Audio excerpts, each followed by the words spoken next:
So in this video, we're going to talk about how to do regressions and Desmos for quadratic functions and also how to make predictions from a set of data. So sometimes the data you have in your scatter plot may have a parabolic pattern. So in these cases, you need to use a quadratic regression to write the equation that best models your data. So the equation of data that represents a parabolic trend can be found by performing a quadratic regression in Desmos.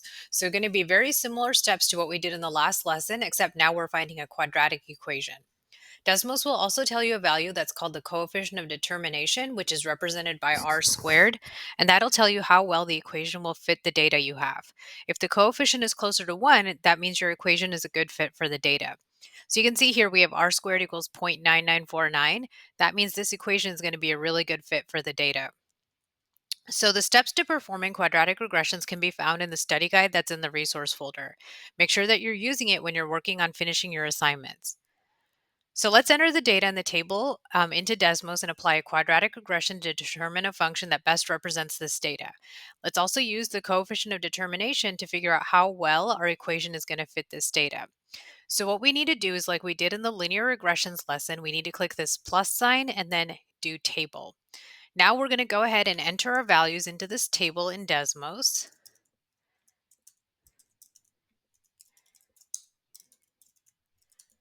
And then what we're going to do now is click add regression over here.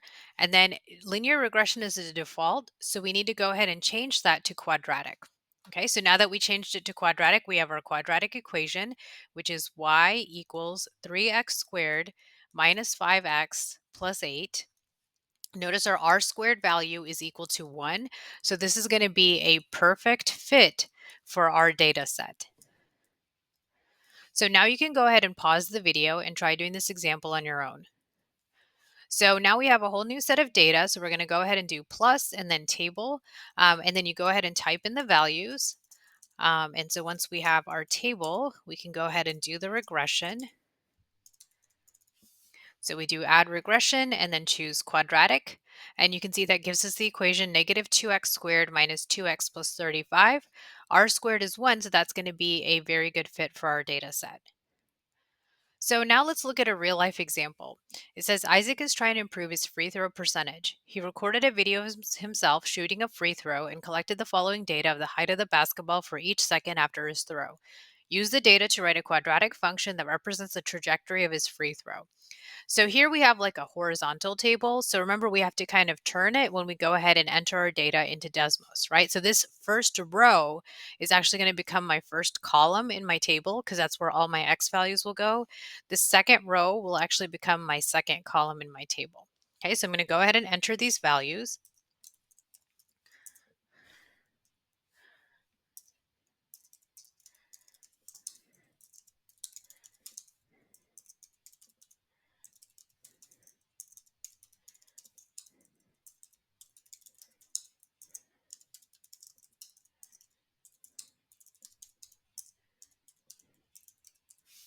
Okay, so now I have my table all entered into Desmos. Remember to always double check and make sure that you entered everything exactly as it's given to you in the problem.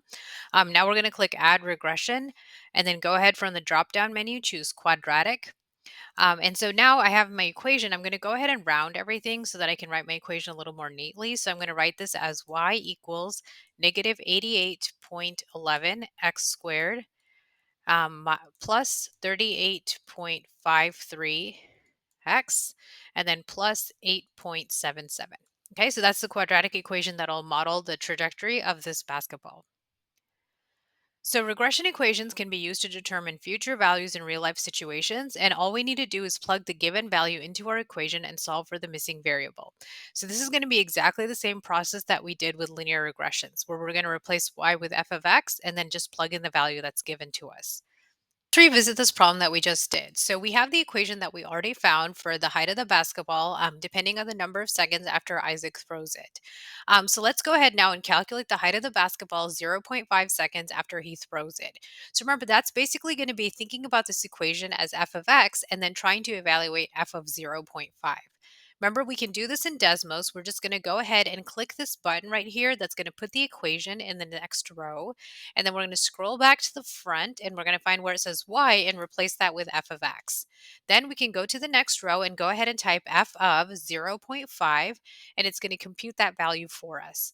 So that means that the basketball is going to be about 6.0 feet in the air, zero point 0.5 seconds after he throws it.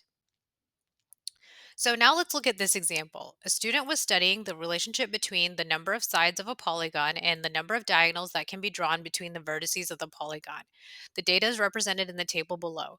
Let's write a quadratic regression equation to represent this relationship and look at the coefficient of determination.